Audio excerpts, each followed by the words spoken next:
How many of you have played this game? Let me know in the comment section down below what do you call this game and how do you enjoy playing this game, because in today's video you are going to learn how Rudyard Kipling draws a connection between this game and the poem If. Hello well-wishers and welcome to my channel Aspiring Minds. You often get moral lessons or advice from your parents and elders at home. Today we have Rudyard Kipling who is going to give you an advice about life, and he is going to tell you in a very simple and easy manner, giving you sufficient examples about the ways you can use for personal growth and success through his well-known poem If. So grab your virtual seats and let's begin.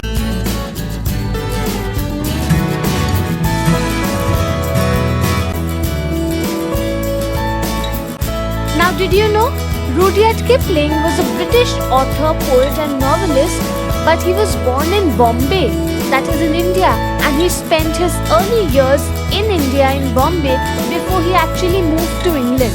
Now, Kipling is best known for his works that explore the British Empire. He wrote his works at a time when India was still under the British rule, that is between 1865 to 1936, that is the years in which he lived. Okay, so that is why you will see most of his works deal with this concept of imperialism, that is the rule of the British on the colonial India. Now, I always tell you the central message of any work of art that I am discussing that will help you to understand and stay glued to the video. You'll see what value you are going to get from the video, right? So, If by Rudyard Kipling has a central message for you of three basic things that you must adopt in your life, that is patience, resilience and integrity, right? The poem encourages individuals to maintain a sense of calm, composure, even when they are faced with difficult situations, complex situations in life, and you should face it with honor and grace. You should not get worked up and worried about what is going to happen. You need to be very calm and balanced. And the three things that you can adopt in your life for this is resilience, that is, to be able to stay strong, have patience and integrity, that is, conduct yourself in a very respectful manner and at the same time treat others with respect as well. Overall, the poem is divided into 4 stanzas. Let us begin with stanza 1. Now, in the first stanza, the poet begins by saying that if you can keep your head when all about you are losing theirs and blaming it on you. The speaker over here is emphasizing that we need to maintain a sense of calm and composure even when we are in a chaotic situation. When we think we are losing control, we need to, you need to, remind yourself and be calm, because there will be others around you who are losing their sense of calm and they are blaming you for a mistake which you may have done or you may not have done. But still you need to maintain your sense of calm. Even when other men are doubting you, people around you are doubting, you need to give allowance to their doubting. Let them doubt you, but you need to have a self-belief. You need to believe in yourself. You need to have a strong conviction. You need to be confident about yourself.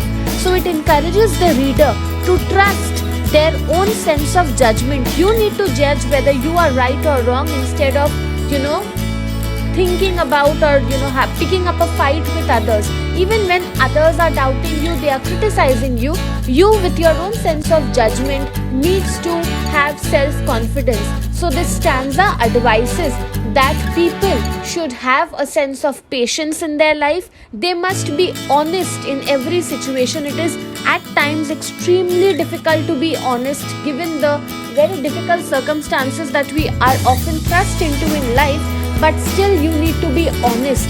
And also at the same time, you need to be humble. It also warns the readers against being arrogant. You don't need to be arrogant. Even if you think that with your own judgment you are right, you don't need to be arrogant that yes, I'm right, you are wrong. Even if the other person is elder to you, no. You need to be humble and respectful at all times, even when others are doubting you, because ultimately it is your life and you need to take action and believe in yourself.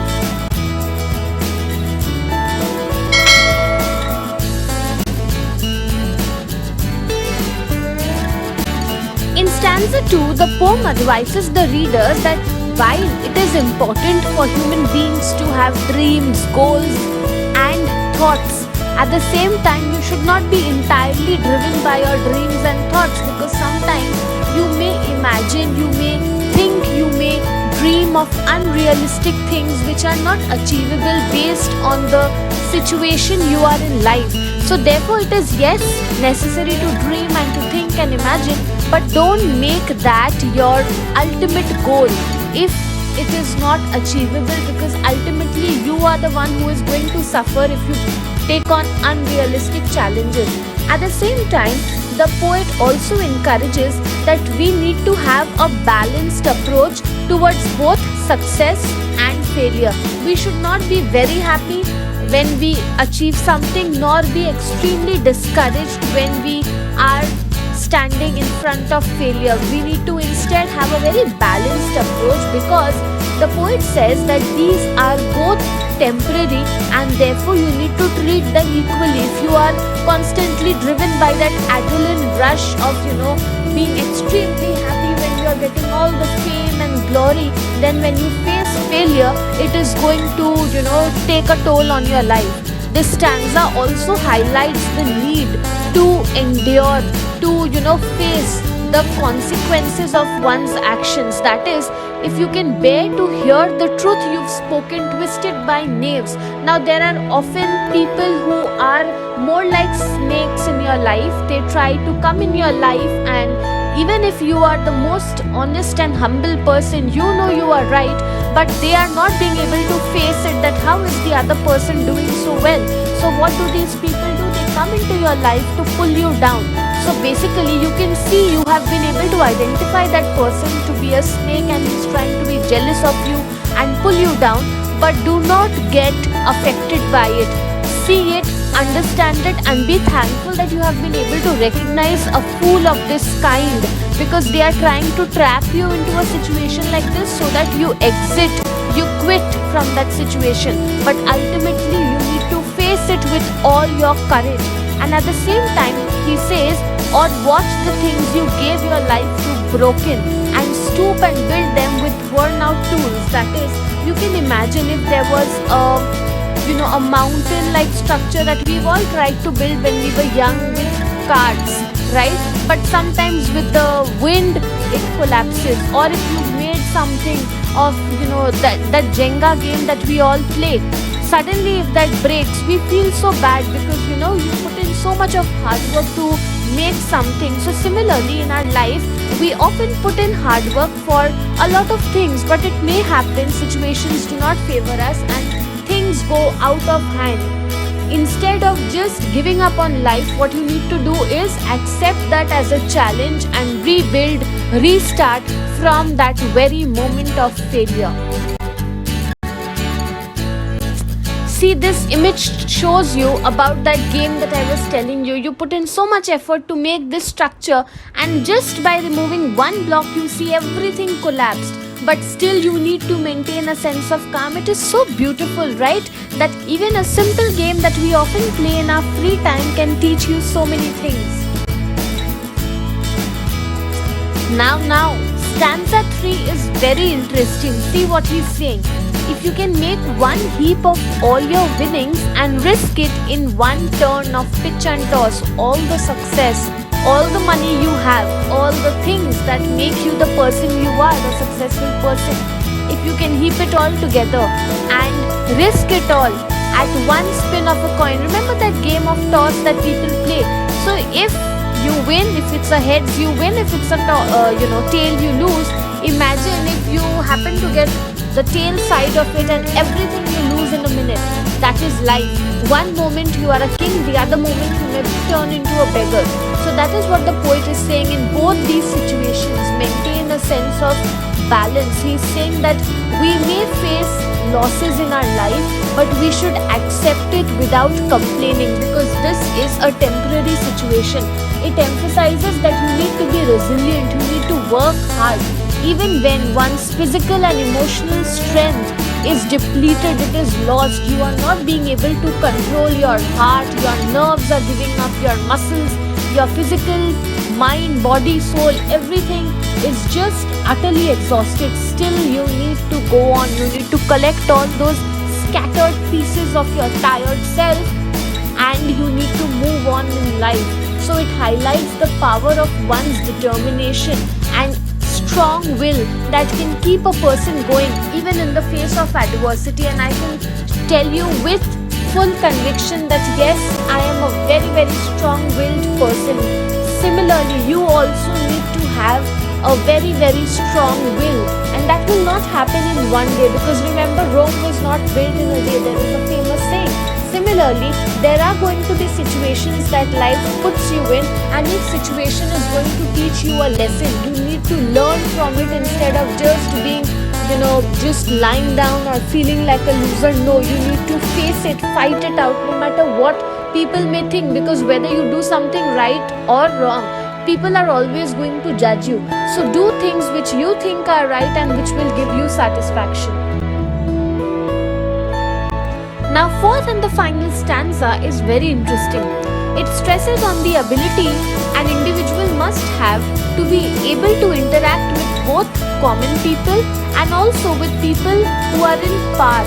And at both times, you need to maintain integrity. That is, if you see a person who is poor or at a lower status than you, or at the same time a person at a higher status than you, at both times you need to maintain your sense of respect for that person.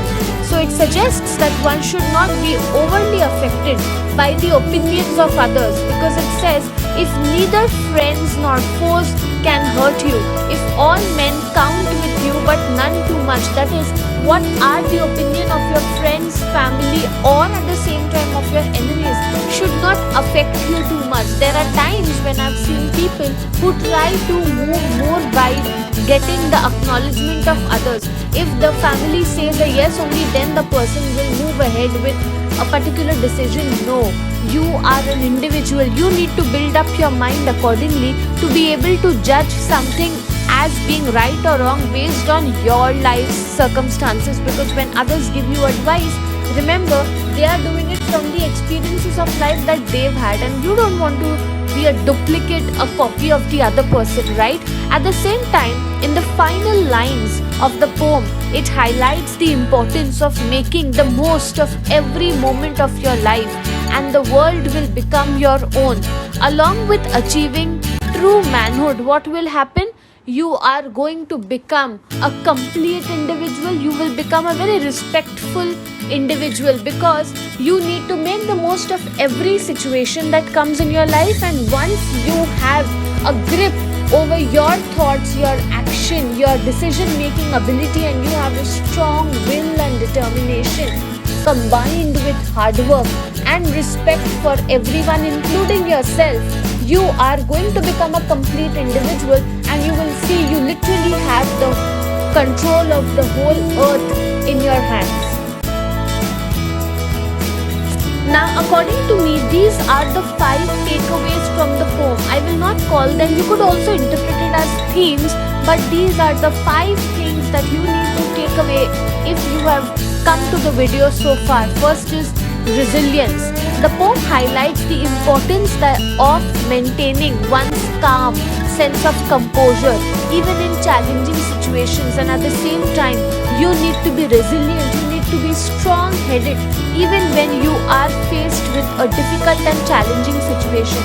Secondly, it tells you to practice self-belief, self-confidence and trust in yourself, because trusting one's own judgment and maintaining your own sense of respect are important qualities that the poet emphasizes throughout the poem, because it's only when you respect yourself can you win the respect of others for you, right? At the same time, thirdly, the poet tells you to maintain a sense of balance. Remember in stanza 3 we saw how he is saying to meet with triumph and disaster just the same, that is, neither get too happy with success nor too discouraged by failure, but you need to maintain a sense of equality, a sense of balance. Fourthly, hard work. Now, I told you again, Rome was not built in a day. Success cannot come through shortcuts, but rather through hard work. So even when you see that no matter how much hard you're working, things are not working in your favor, do not give up. I have also come across different situations in my life. I was almost feeling like giving up, but that very moment when you are wanting to give up is the time when you are going to move ahead in life. So don't ever give up. Continue working hard. You may not get immediate results, but definitely you are going to get the fruit of your hard work soon. And lastly, the poet tells you to be humble and honest. It advocates or it suggests that you need to be honest at all times and do not be arrogant or disrespectful towards others at any cost.